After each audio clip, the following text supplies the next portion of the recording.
Hey, what's up YouTube? This is Stevie C, the WINEWORKZ guy. Today, I'm going to share with you the secret. I'm going to teach you some of my tips for do-it-yourself lamps. Today was a great day in the WINEWORKZ shop. I did a lot of cork work today. I was really cutting corks and just drilling, making stuff with wine corks all day. So I did get an order come in for 2 different lamps. So it was a nice little break. I was able to kind of drill some glass and going to make some lamps. So I'm just going to run through a couple tips for you. So you can make a cool lamp. So I use a power drill like this here. My biggest tip and my biggest secret, I used to use diamond tip drill bits, but now I use carbide. Carbide works really well and it's very inexpensive. At Harbor Freight, you can get a set of different sizes for like 10 bucks. So what I do now, I always start with the smallest one, you know, and I just work my way up until I get the size that I need to drill the lamp.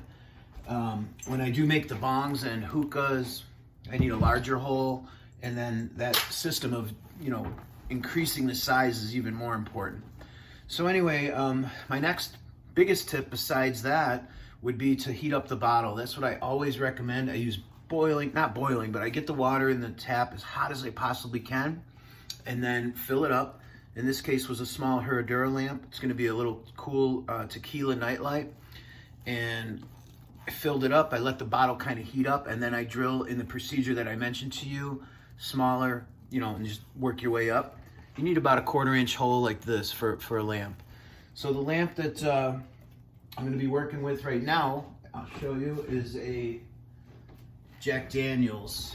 And this, as you can see, perfect hole that I drilled using the techniques and system. I like to use these Westinghouse little lamp kits that's a candelabra size. You can get them at Home Depot. They're like maybe $6-ish, $7. One important thing that I found out the hard way, I can't tell you how important, this is a great tip here for you. Always open it up first. And what I do is I open it up, I put a bulb in there, and before I take it apart and before I do anything, I always check the bulb just to make sure that it works, because I can't tell you how many times, probably I'd say like 1 or 2 out of 20 lamps that I make, I'll get it all done and the thing's defective, you know, because it's made like cheap or whatever. So yeah, that's another tip. Just put the bulb in, give it a try, make sure it works, and then you're ready, really you're ready to make the lamp. So I think I'm going to show you how to do that now, how I make my lamps. I'll take off my vest and make myself a little more comfortable. Yeah, Christmas orders are coming in, guys. Call WINEWORKZ. I can turn this into a crazy bong for you if you like as well, if that's your thing. Anyway, I'm going to come over here and let's see if everyone could see me. How about if I put the camera, say, no, that's not gonna work. I'll go like this. Is that good? Hi. All right. That's probably all right, right, guys? Maybe zoom it. Okay, there. That should be good. All right. So when I make a lamp, you know, drilling the glass is probably the hardest part. I've learned a lot of trial and errors over the years, and the biggest thing, I used to put the cord in there and I try to fish it through here with tweezers. It was just such a pain in the ass. I wasn't using my head. I wasn't using my brain. My friend Matt Cole had suggested this idea, which I'm going to show you now. Another great tip: just take a wire, any kind of wire at all. I mean, I suppose you could use a coat hanger or whatever if you want. I just use a little wire, put it through your hole like this. Flip your bottle over. It just makes it so much easier. So what I do is I took a pencil and I added a paper clip to it. Now watch how easy this is. Just shove that in there, pull it through. See? So that's stage 1 of making the lamp. There's a French term for cooking called mise en place. Always have your mess in place. And this is my little toolkit. Has everything I need. You will need some scissors, you need some wire cutters, you'll definitely need some electrical tape. Another little tip that I learned is I like to use, you know, different color electrical tapes for depending on what project I'm doing. So in other words, this one is going to be a white cord, so I would naturally use white just to be kind of more seamless. And where did I put the, pardon me for a second. All right, so I have my cord, I have this ready to go. So here's what we're gonna do. The very first thing you do, you open up your toolkit here, and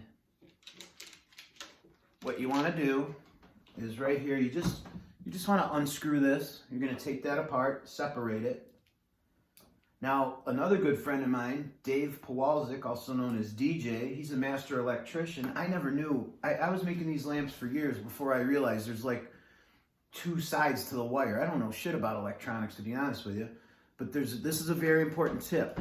Now, there's a side that has writing on it. I don't know if you could see see the writing right there? And then this is where you want to cut.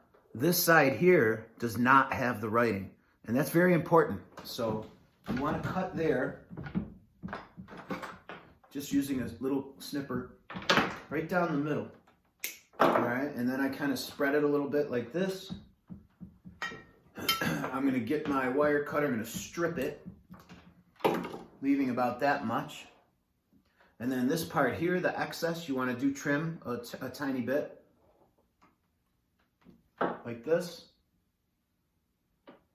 Yeah, this is going to be a cool lamp, I'm telling you. And we're approaching my favorite part of a lamp. All right, so these candelabra ones, they do come with this little metal thing. Depending on the project, depending on like what I'm doing with it, I may or may not use that. Because sometimes to keep the lampshade on straight, I like to use these washers. They fit right on top of the glass, and it just, you can set your shade right on there and it makes it perfectly level. A lot of times when you use these, your shade is more likely to kind of be wishy-washy. So to get these off, I do this. I bend them a little bit. You got to be careful too, because you don't want to mess with the electronics of, take this bulb out. You don't want to pull on it too hard, because then this wire can come loose, and then, you know, you go to plug in your lamp and it's not going to work because you pulled too hard and you might have dislodged this. So take that off, this piece here. You could save them for future use if you want. Now, this wire here, you're going to do the same thing that you did before. There's the side with the writing and the side without the writing. The side without the writing is the part that you strip. And that's the part you're going to connect, obviously, to the other part. Now, this is my favorite thing. And this is when I make, well, actually, am I there yet? I'm not quite there yet. So what I got to do first, the part that I just cut is the part that you're going to hook to the wire, because you're going to pull it through the bottle, okay? However, the caveat here is, now that I took off that metal thing that I just showed you, this can slip right through the bottle. So to prevent that, you could do it a number of different ways. You could use a twist tie. I just use tape or something. Well, we'll do that. So basically, you're going to take a little tape. Electrical tape is fine. You want to just maybe take off about 1.5 inches or so. All right, now here's what you're going to do. You're going to take your wire. You're going to add it right here like this. Can you see okay? And then tape it. Oh, I got another great trick coming up right here. As I'm nearing the the end of the tape, instead of taping it all the way up real solid, because then it'll be a pain in the ass to remove, I like to kind of fold it in a little, just a little, right there, like on a corner. So you'll see what I mean. So when I pull it through, it'll be easy for me to remove that tape. So next, you're just gonna take your wire, feed it through. It's through the hole, but as I said, this thing now can fall through the thing. So you can do anything. You could use a little twist tie to prevent that from happening. Oop, something like this. You know, just kind of a temporary thing. Or as I mentioned, you can you could tape it just from, so it doesn't go inside the bottle and become a pain in the ass. Whatever is easier. So we could do both. I got the twist tie, and I could just kind of tape that there. just so it doesn't fall into the bottle. So here you go. You're going to pull that through. Just take your wire now, remove it, the part that you used to pull through. And then this is the part where that last tip I showed you kind of comes in handy, because to remove, you know, the tape, you don't want to have to struggle with it, as I actually am right now. So even that I did that, it's still kind of a pain in the ass. So you want to remove that tape. And then, I mentioned earlier, one of my favorite parts, and I'll show you what that is. I call this the bond that will never break. How many times in life can you make a bond that will never break? So when I take this metal and when I hook it up to this, I make an X. I form an X. Okay, so right here I'm making an X, and now I'm going to twist it. I'm going to twist these wires. And if you think about it, this is literally a bond that I'm making that will never be broken. More orders coming in, guys. Christmas time. You better get on the phone now. Anyway, that's probably a bill collector. I'm just messing with you. So my DNA is literally going to be the last thing ever to touch this wire, because why would someone go in here and like mess with this shit? So for this part, you don't want a lot of electrical tape, because the more that you use, the harder it is to complete the lamp. So what you're going to do is just about this much, like maybe 1/4 of an inch. You want to take that. Now you're going to carefully cover the X that you just, the connection. As I said, the bond that will never break. So that's what that looks like. Okay? So now, what you want to do, there's 2 pieces that you removed earlier. This one you set aside, and you're looking at this one here. So you want to put the wire in there on the top.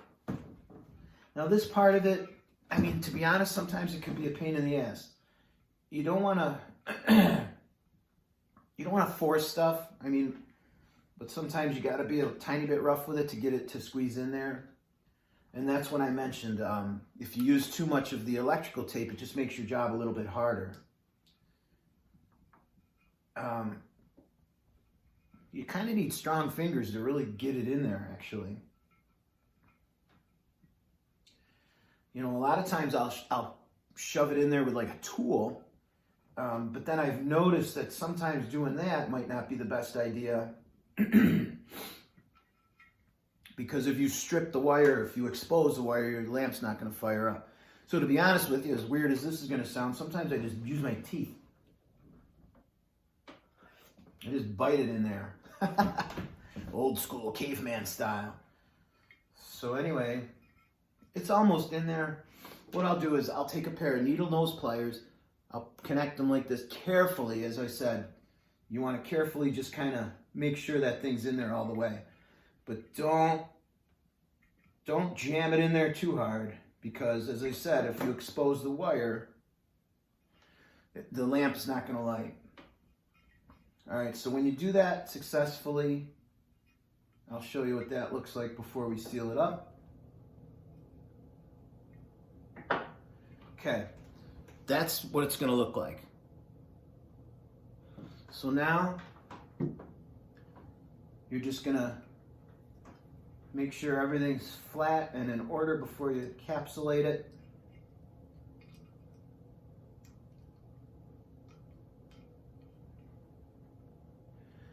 You can tell if you're doing it right, because it just feels right. Like it doesn't feel like it when you screw it in, for instance, the screw goes right down. Like sometimes if it's not in there perfectly, like you won't be able to tighten it all the way, or perhaps you'll have trouble tightening it.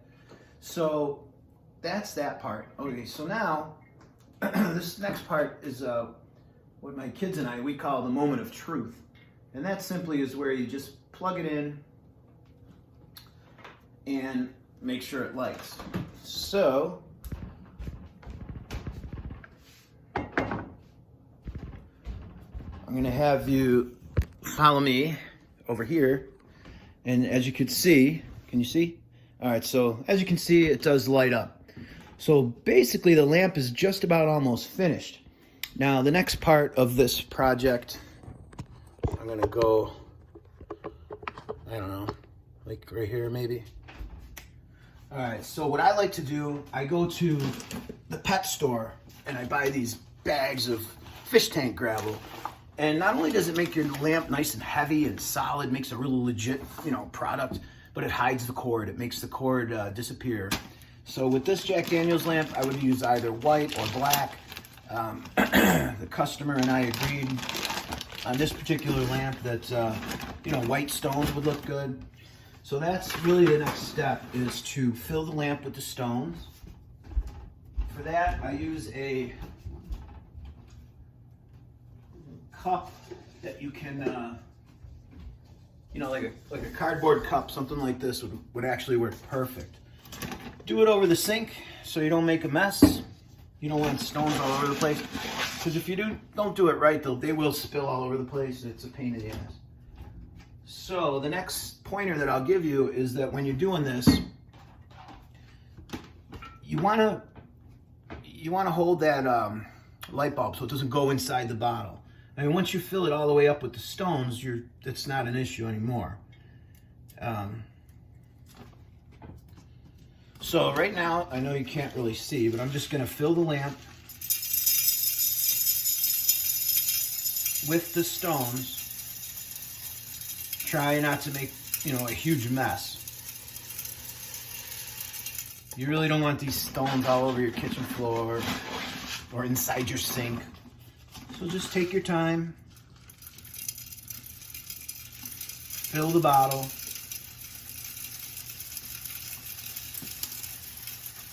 I've experimented with using like different color stones, like kind of like combination colors. Less is more when it comes to that. It almost looks shitty. I've done it. I mean, maybe if you use like, let's say a little bit of black, like this Herradura lamp, I'm gonna use a little bit of black and on the base, I'm gonna fill it up with purple. It's gonna look awesome. But that's as far as I would go as far as, mixing colors. I also do, there's some exceptions to that. Like I do Grey Goose bottles where in the center, so I'll fill the bottle all with white stones as I'm filling this Jack Daniel's right now. But instead what I'll do is there's a center of the bottle, I'll make the French flag. Same with, what's another example I could think of? So Tullamore Dew, I'll do the same thing, but I'll use the Irish flag. But once you start blending stones, you kind of run the risk of them kind of bleeding into each other. I mean, which can sometimes look cool actually, but as a rule of thumb, I prefer to fill the lamps with just one solid color. I think it looks much cleaner, much more professional, just nicer done. It just, once you get into the blending of the stones, it almost looks like, I don't know, cheesy, I guess. Anyway, this is almost full. I mentioned the that washer that I'll use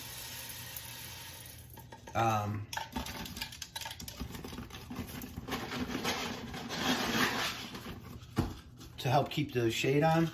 And to adhere that, I use really nice product. I don't really mess with Crazy Glue, but I use Gorilla Glue. And their kind of Crazy Glue, Gorilla Glue format is the best. This stuff, it works really good. All right, so this is almost full.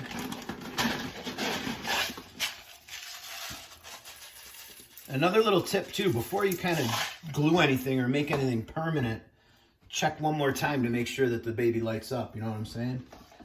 So as you can see, it's all nice and full. This lamp's gonna look totally awesome.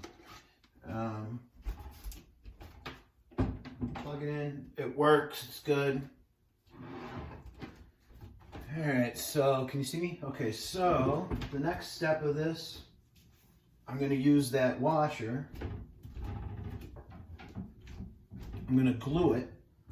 Probably gonna need to add a little bit more stone here.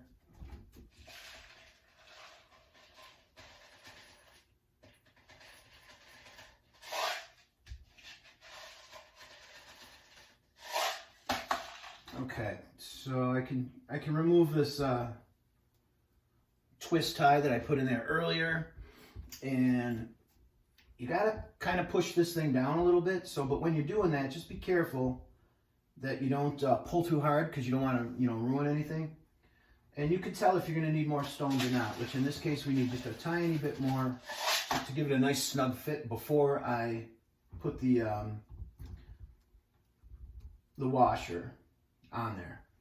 All right, so now this bulb's going to come off. And basically what you want to do, you want to kind of make sure it's perfectly straight before you glue, because I'll tell you, this Gorilla Glue is no joke. I like to use this one here, and it's nice. It has a brush. You gotta be careful with the brushes. Sometimes they get, frayed. But your first thing you're gonna do is glue the actual candelabra thing, base, and then the actual bottle itself with the other glue, the remaining glue.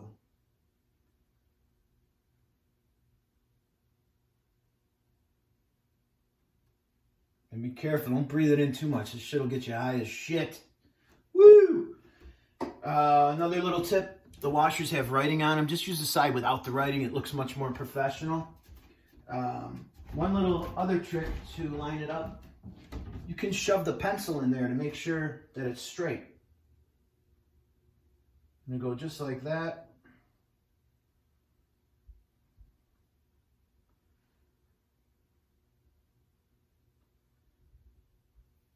And just definitely make your final adjustments as quick as possible, because this glue does dry really fast. So just kind of, once you're sure your lamp is centered and lit up and everything, just press down. Probably takes 30 seconds before it's good to go, Check your light bulb again one last time, make sure that works. Another little pro tip though, don't do that right away. Just do it real quick to make sure it works, make sure everything's centered. Do it while the glue's drying, but then take the light bulb back out real quick, just so the final dry. Because if you put that light bulb in there, well, obviously, while the glue's still wet, then the light bulb's gonna be stuck in there permanently. So you don't want that. I have a shade picked out for this one. I like this shade. These are from Mainstays. You could get them online, or you could get them at, I just grabbed them at good old Ballsack Mart. $5, $6, whatever, at Walmart. But Amazon rules the world. You could probably just order them on Amazon, I'm sure. You could probably get a better deal if you order many of them. Take that out. A lot of times, pain in the ass, they got a sticker inside there. It drives me nuts. But you want to remove that for obvious reasons. You don't want it to look, because it just looks shitty with the sticker in there. But they don't make it easy. That's what kills me. You know what I mean? It's like, I understand they need barcodes and this and that, but at least make it so you could get the sticker off a little easier. All right, well, that little bastard doesn't even want to come off, so the sticker's staying on for now. So anyway, this is finished, guys. That's a do-it-yourself Jack Daniel's lamp. They can be sold for like $50, no problem. At a craft show, even more. Like, people pay good money for this stuff. So, as I mentioned, the washer's on there, which is going to keep this lampshade perfectly placed. So there you have it. Nice looking lamp. Sometimes the from shipping or from whatnot, the shades themselves are kind of bent on the inside. You might have to kind of bend it a little for that perfect fit. Yeah, like I could already tell this shade's kind of not really cooperating big time, but you'll get the picture. So yikes. So there it is, Jack Daniel's lamp, all set and done. I'm gonna grab a new shade. I don't like this shade on there. It's funky. But you could get shades anywhere. Anyway, hope you liked it. Do it yourself, and very easy to do. Hope everyone has happy holidays. That's another thing. You could use these for Christmas gifts. Why spend money? Make stuff. That's a thought that counts, and people like thoughtful things. So God bless, take care, and thanks for checking out the WINEWORKZ channel. It's got a lot of variety. pranks, sex, drugs, rock and roll, concerts, fights, just all kinds of stuff. My spiritual side, my softer side, kids, funny kid videos. Anyway, love you. Take care. Thanks.